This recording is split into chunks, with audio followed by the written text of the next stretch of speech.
के बाद जनरली हम ये पूछते हैं कि आप कैसे हैं, है ना। मैं आपको सिखाऊंगी कि हाउ आर यू के जवाब में आप क्या कह सकते हैं। जैसे कि हाउ आर यू, तो आप कह सकते हैं आई एम प्रीटी गुड, या फिर आई एम डूइंग ग्रेट, या फिर आई एम डूइंग फाइन। इन तीनों फ्रेजेस का मतलब है कि मैं बहुत अच्छी हूँ, यानी मैं बिल्कुल बढ़िया हूँ या मज़े में हूँ। यहाँ पर प्रिटी का मतलब है बहुत। आज मैं आपको सिखाने वाली हूँ 5 सेंटेंसेस जिन्हें आप डेली कॉन्वर्सेशन में यूज कर सकते हैं। सबसे पहला है, ये इतनी बड़ी बात नहीं है। It's no big deal. ये मेरे हाथ में नहीं है। It's out of my hands. हमें बात करने की जरूरत है। We need to talk. जब कोई आपकी तारीफ करे और आप बहुत खुश हो जाएं तो आप कहेंगे आई एम फ्लैटर्ड। इससे कोई फर्क नहीं पड़ता। It doesn't matter. हेलो दोस्तों, मैं हूं जेनी, आपकी इंग्लिश ट्रेनर। पता है मैंने अभी अभी पास्ता खाया, क्या बताऊं इतना टेस्टी था। टेस्टी से याद आया कि आज मैं आपको सिखाने वाली हूँ 3 नए वर्ड्स टेस्टी की जगह यूज करने के लिए। ठीक है, सबसे पहला है माउथ वाटरिंग, मुंह में पानी लाने वाला। This is mouth watering. दूसरा है यमी, केक बहुत ही ज्यादा मजेदार है। Cake is yummy. तीसरा है डिलिशियस, यानी कि लजीज, खाना बहुत लजीज है। The food is delicious. दोस्तों, आज का इंग्लिश वर्ड है नॉस्टैल्जिया, यानी वह इच्छा कि काश वो समय फिर से लौट आए। नॉस्टैल्जिया का मतलब होता है बीते दिनों की खट्टी मीठी यादें जो आपके चेहरे पर मुस्कुराहट भी ला दें और बीते दिनों को याद करके थोड़े उदास भी हो जाएं क्योंकि वह दिन बहुत अच्छे थे। इस वर्ड का इस्तेमाल कुछ ऐसे करेंगे। कुछ लोगों को अपने स्कूल के दिनों को लेके बहुत नॉस्टैल्जिया होता है। Some people feel nostalgia for their school days. मैं इस गाने को सुनकर पुराने समय की यादों से भर जाती हूँ। I am always filled with nostalgia after hearing this song.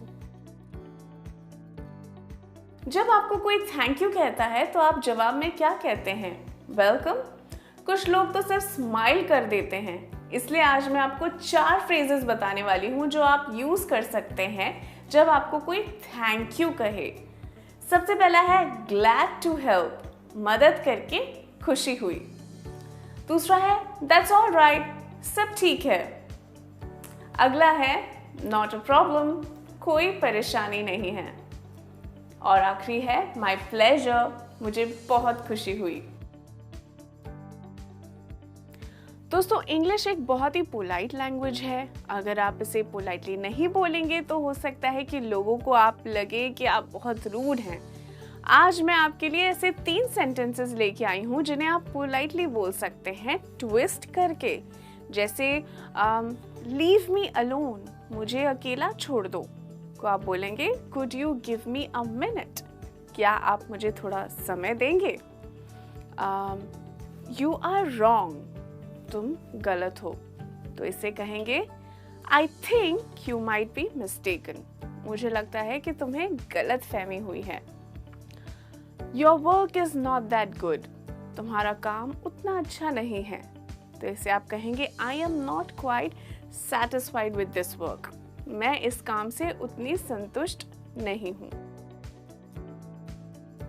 आज मैं आपको सिखाने वाली हूँ स्ट्रेंज यानी अजीब की जगह यूज होने वाली 2 डिफरेंट वर्ड्स जिसका मतलब अजीब ही होता है, लेकिन ये काफी स्टाइलिश वर्ड्स है और इन्हें यूज करने से आपकी खूब इंप्रेशन जमेगी। सबसे पहला वर्ड है वियर्ड। वियर्ड, कल रात मुझे बहुत ही अजीब सपना आया। I had a weird dream last night. दूसरा वर्ड है बिज़ार। बिज़ार, रिया का बर्ताव बहुत ही अजीब था। रियाज बिहेवियर वॉज रियली बिजार। या फिर मुझे बहुत ही अजीब ख्याल आया। I had a bizarre thought. ऐसे ही नए इंग्लिश वर्ड्स सीखने के लिए हमारे साथ जरूर जुड़े रहिएगा। दोस्तों, क्या आपको पता है सब्जी और फल काटने के भी अलग अलग तरीके होते हैं और उनके अलग अलग नाम भी। जैसे जब आप आलू यानी पोटैटो या फिर संतरा ऑरेंज छीलते हैं उसे कहते हैं पील। मैं संतरा छील रही हूँ, I am piling the orange. Salad के लिए जब कुकुम्बर यानी खीरे को पतले टुकड़ों में काटा जाता है उसे कहते हैं स्लाइस। प्लीज गाजर भी काट दो सलाद के लिए। Please slice the carat also for salad. जब सब्जी को छोटे छोटे टुकड़ों में काटा जाता है उसे कहते हैं चॉप। मुझे प्याज काटना बिल्कुल पसंद नहीं, I don't like chopping onions. मैं हाजिर हुई हूँ एक इडियम के साथ जो कि है बीट अराउंड द बुश। इसका मतलब है कि बात को सीधे बोलने की बजाय उसे गोल गोल घुमाना। बात को गोल गोल मत घुमाओ, पॉइंट पे आओ। Don't beat around the bush, get to the point. बात को घुमाना बंद करो और जो तुम्हारे दिमाग में है वो कहो। तो उसे आप इंग्लिश में बोलेंगे quit beating around the Bush and से व्हाट्स ऑन योर माइंड। आप ऐसे ही कुछ दिलचस्प फ्रेजेस सीखने के लिए हमारे साथ जरूर जुड़े रहिएगा। बाय। आज का इडियम है to work for peanuts. To work for peanuts इस इडियम का मतलब होता है कि कम सैलरी में काम करना, यानी अपनी क्षमता के अनुसार पैसा ना मिलना। अगर आप जो काम करते हैं उसके लिए आपको कम पैसे मिल रहे हैं तब आप इस इडियम का इस्तेमाल करते हैं। जैसे I am working for peanuts here, I need to change my job. मैं यहाँ बहुत कम पैसों में काम कर रही हूँ, मुझे जॉब बदलनी है। या फिर I need a raise, I am sick of still working for peanuts after 3 years। मुझे सैलरी में रेस चाहिए, मैं थक चुका हूँ 3 सालों से इतनी कम सैलरी में काम करते हुए। डे टू डे कॉन्वर्जेशन में छोटी छोटी चीज़ें बहुत इंपॉर्टेंट होती हैं। जैसे कि किसी से ये पूछना कि तुम्हारा दिन कैसा जा रहा है, how is your day going. इस सवाल के जवाब में आप कह सकते हैं it's going well not bad, यानी कि ठीक जा रहा है, उतना बुरा नहीं है। या फिर इट्स गोइंग स्लो, यानी कि धीरे जा रहा है। या फिर इट्स गोइंग ऑसम, यानी कि बहुत अच्छा जा रहा है। दोस्तों, आज मैं आपको 4 ऐसे सेंटेंसेस बताने वाली हूँ जिन्हें अक्सर लोग गलत बोलते हैं। सबसे पहला है ये एक बढ़िया पे वाली जॉब है। इट इज अ हाई पे जॉब। सही सेंटेंस होगा it is a high paying job. It is a high paying job. Temperature कितना है, how much is the temperature. जबकि सही सेंटेंस होगा व्हाट इज द टेम्परेचर। तुम कुछ और समय के लिए क्यों नहीं रुक जाते यहाँ, why don't you stay more time here. जबकि सही सेंटेंस होगा Why don't you stay a little longer? देखा आपने, 1 मिनट में भी आपने कमाल की इंग्लिश सीख ली। बाय। आज का इंग्लिश फ्रेज है इसका कोई मतलब नहीं, यानी there is no point in. रोज जिम जाने का कोई मतलब नहीं अगर तुम हर दिन जंक फूड खाते हो। There is no point in going to gym every day if you eat junk food. उसे पार्टी में इनवाइट करने का कोई मतलब नहीं है, वह नहीं आएगी। There is no point in inviting her for the party, she will not come. दोस्तों, आप बताइएगा कि आपको किसी चीज़ का मतलब अगर नहीं लगता तो आप हमें डेफिनेटली कमेंट बॉक्स में बताइएगा फ्रेज के साथ। दोस्तों, इंग्लिश इडियम्स यानी कहावतें बहुत पॉपुलर होती हैं, बिल्कुल हिंदी इडियम्स की तरह। इसलिए इंग्लिश कॉन्वर्सेशन में इनका काफ़ी यूज़ किया जाता है। आज मैं आपके लिए इडियम ऑफ द डे लाई हूँ जो है लुक लाइक $1 million। दोस्तों, ये इडियम आप किसी की तारीफ करने के लिए यूज़ कर सकते हैं। जब कोई दिखने में बहुत अच्छा लग रहा हो या किसी ने बहुत अच्छे कपड़े पहने हो तो आप कह सकते हैं you look like $1 million in this dress.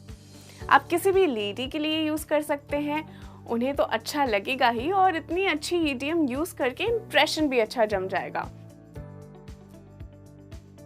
मैं फिर से हाजिर हुई हूँ एक नया फ्रेज लेकर, जो कि है बकेट लिस्ट।